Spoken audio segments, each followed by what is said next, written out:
Welcome to Frost Astrophotography. In this video I'm going to look back at the 2023-2024 astrophotography season, look at some interesting numbers and statistics, as well as all of the images that I made during that season.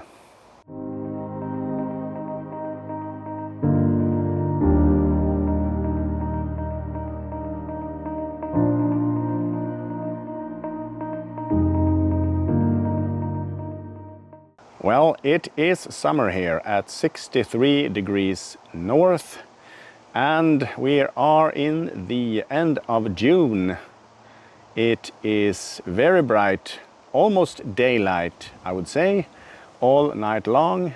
You can't see a star, even if you're really trying to. And of course, that also means that we can't take any pictures of the night sky. It's time for some summer cleaning of the observatory and of course also the telescope. I will take the equipment inside and clean it to be ready for the autumn and the next season. The observatory hasn't been used since the end of March. That was the last time I was able to take a picture. Right now it's really warm in here. It's about 30 degrees Celsius, but there is not much dirt or dust. I can't see any insects in here. Well, there's a little dust of course on the telescope itself.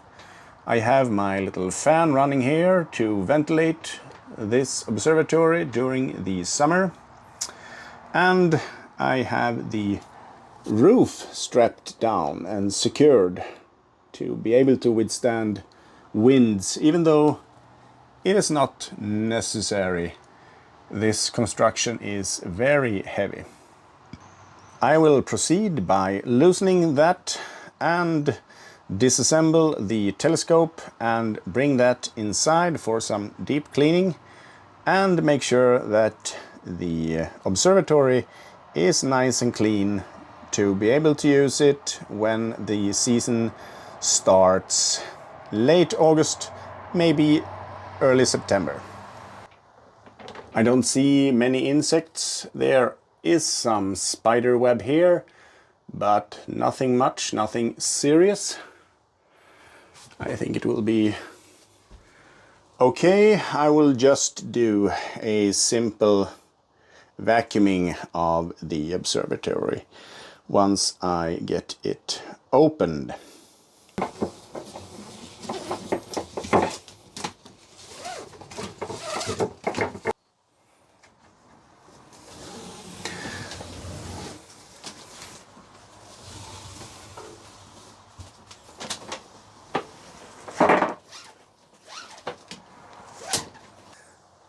So I'm going to open the observatory for the first time in maybe 2 months.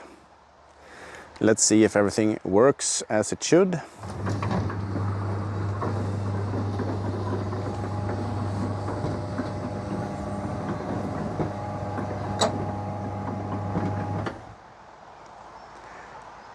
That looked just fine. So the telescope is actually parked now in the observatory park position and aimed at my flat panel. I'm going to manually unlock it here in the mount, and I'm going to place it upright and remove the cables here so that I can remove the telescope from the mount.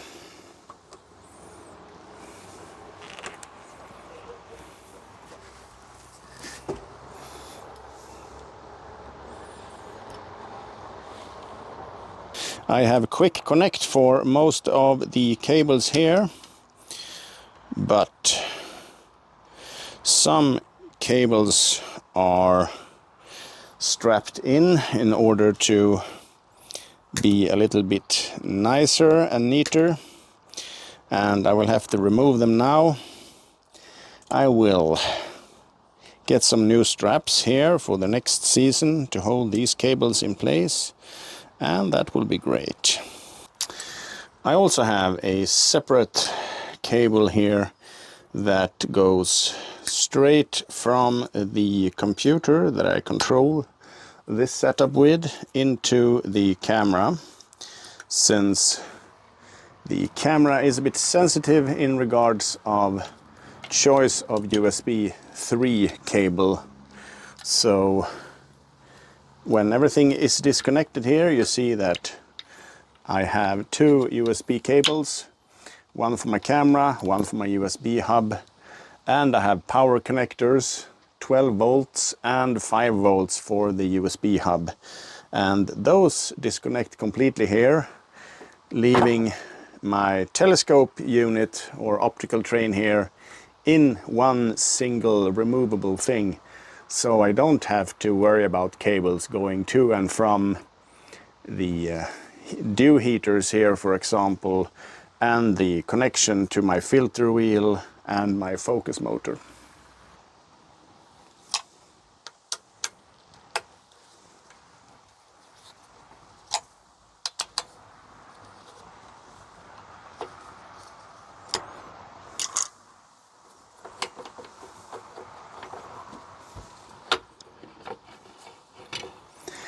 I will have to remove my telescope down since I have some weights here.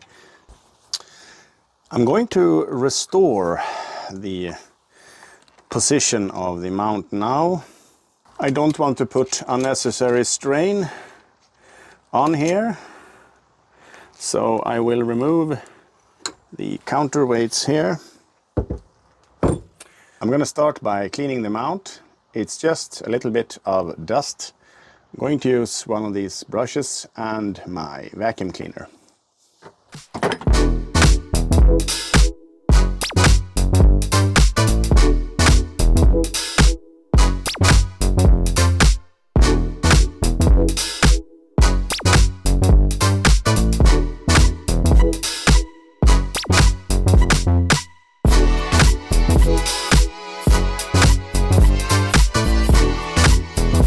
I cleaned the mount and all of the other appliances in here, and I'm continuing on with the floor of the observatory. It's not much dirt here, just a little bit of dust and a few dried up insects, but not that many really.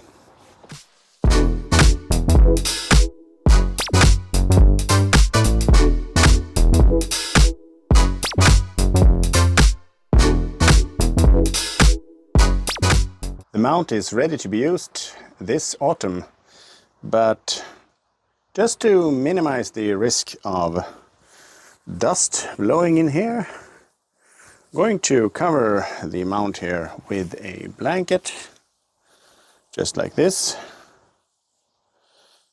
and keep it like this until it is ready to be used again come this autumn. It's time to close the observatory roof now and secure it, so that I will sleep good at night if there is a storm with high winds.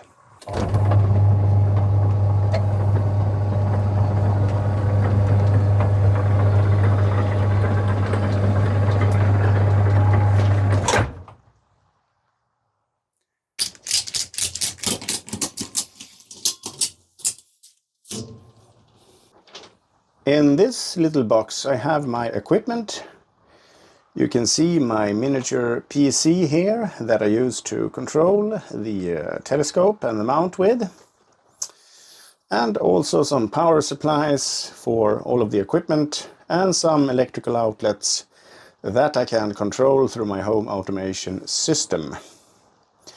All wires are routed in the walls or in below the floor, except for the one USB to my flat panel over there.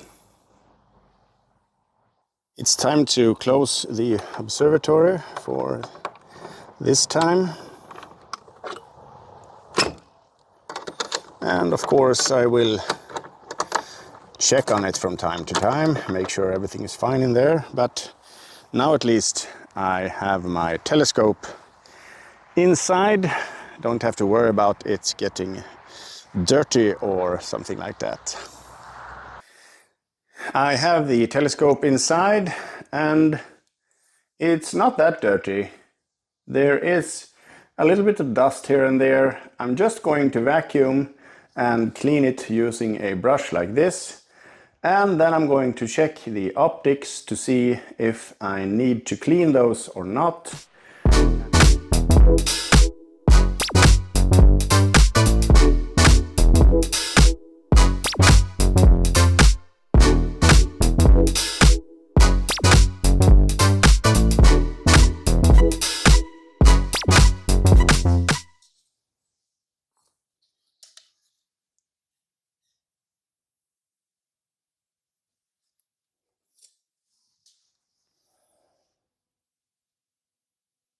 The telescope is ready for summer storage now. There was not much on the lenses here, nothing to be bothered with since I have had them cleaned recently. So I'll just have to keep this telescope here and wait for darker times. It's time to summarize the 2023-2024 season and look at what I've done. Here at the northern part of Sweden at 63 degrees north, we don't have any astronomical darkness whatsoever during the summer. So the season for me was actually from the 13th of September until the 3rd of April. As you can see in the chart there, the astronomical darkness is going away fairly quickly, along with the nautical darkness and civil darkness as well. So in the middle of summer, there's practically daylight. My equipment for this season was fairly unchanged from last. The HEQ5 Pro mount with the SkyWatcher EvoStar 80 ED Pro and the EvoGuide 50 ED, as well as the ASI294MM Pro monochrome camera and the ASI120MM Mini guide camera. We will see what the future holds. I might be looking into maybe a faster telescope to take advantage of those very few hours of darkness that is here, and of course also the few nights without clouds. This equipment is of course placed in my miniature home observatory that I built myself. If you haven't looked at those videos, I recommend going to look at that series now, and you might pick up some tips if you're going to build your own observatory. In mine, I have a roll-off roof with a motor and automation, a 250mm concrete pier, and a do-it-yourself pier adapter made from a brake disc. In my case, a 60mm center hole. I think it was from an Opel. So let's break down the statistics from this season. I had a total of 15 imaging sessions, and in comparison to 34 last season, I only had a chance to image 8 objects, 16 last season, and I took a total of 1098 light frames, and that is down from 2371 last season. I had a total integration time of 84.5 hours, also down from 160 hours last season. The object with the most integration time this season was the Wizard Nebula with a total of 18.5 hours. Breaking down the light frames, I did not take any 60 seconds light frames at all. I had 140, 120 second, and 958 of my standard time for light frames, which is 300 seconds or 5 minutes. If you look at the filters, I had 62 luminance, 40 red, 37 green, 42 blue, 250 S2, 437 H alpha, and 230 O3. So the average numbers for session and objects is 73 frames per session, and that is 5.6 hours of integration time per session. And if you're looking at frames per object, I totaled at 137 with an integration time of 10.6 hours per object. You can see here that I prefer quality over quantity. I usually like to have somewhere around 8-10 hours per object which I'm imaging, and if I haven't reached that, I'll probably save the light frames for later to be able to complete the final image. If you look at the all-time statistics for me in the astrophotography hobby, I have a total of 74 imaging sessions, 32 objects captured, 5,127 light frames, and a total integration time of 335.6 hours of integration time. Equipment upgrades this season was none. I'm thinking of some things, but I don't want to rush into that. I want to take my time and look for what I will get the most out of for my money. There was no projects and modifications this season. This is due to a number of factors. I might go into that in a separate video. Let's look at some YouTube statistics. So this is from June 1st, 2023 to June 1st, 2024. I published 18 videos. I had a total of 85,919 views of my videos with a total view hours of 6,812. And that is views from subscribers, 14.8%, and views from non-subscribers, 85.2%. I got a total of 780 new subscribers during this year, so thank you so much for this.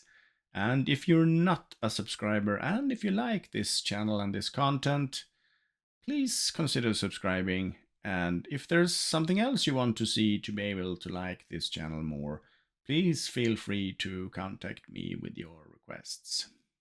Continuing on with some details on the YouTube channel.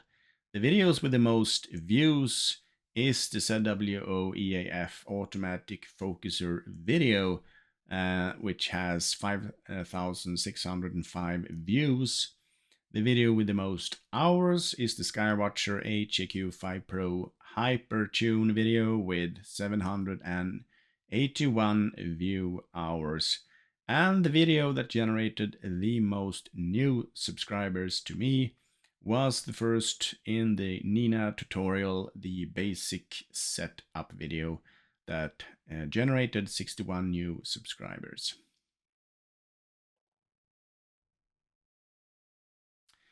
Let's look at my astrophotography images that I produced during this season. Now keep in mind that this is not only new objects, sometimes I add on more data, and that means that I will make a new image and that will be released as an image of that season. I usually don't just reprocess images. I usually wait until I have more data to be added on to that image. Starting up with the Rosette Nebula, here I added more data from the previous year, ended up with an image of 22.3 hours.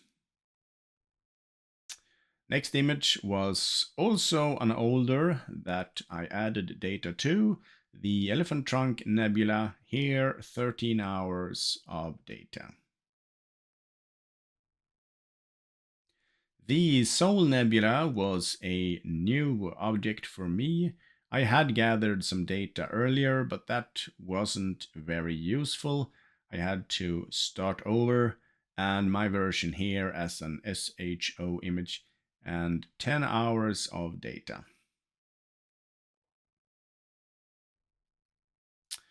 Continuing on with an image of the Pleiades. Not really happy with the processing of this 5.4 hours LRGB image. I really needed some more data on this one. I also think that I could reprocess this to make it a bit nicer. Too much of the information was lost in this process. The Wizard Nebula, also a new object this season here, 16.3 hours, an SHO image. Some small things here to notice is that I really forgot to remove some magenta as the last steps of the processing here, which can be shown in the most prominent stars visible in this image. Overall, fairly happy with it. I also revisited the Heart Nebula. Here added on data, now 17.8 hours, an SHO image, and I really got some more detail out of this one and fairly happy with the results. Next one was the Iris Nebula, and I thought it would be interesting to see if there were some H-alpha data that could be caught in this one. Normally an LRGB image, but here I have actually replaced the red with the H-alpha filter, about 10 hours, giving it a total of 17.2 hours. And 10 hours here of hydrogen alpha data. And I'm fairly happy with this one. You can see a lot of the dust here that is visible in the image instead of the red filter. The Lion Nebula, also a new object for this season. Here an SHO, 16.3 hours. Fairly happy with this image.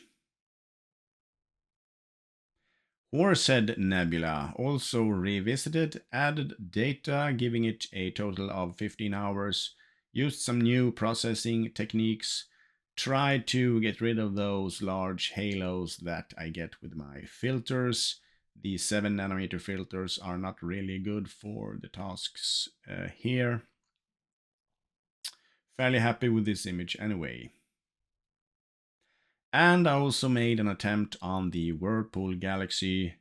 The focal length is not really suitable for galaxies for me.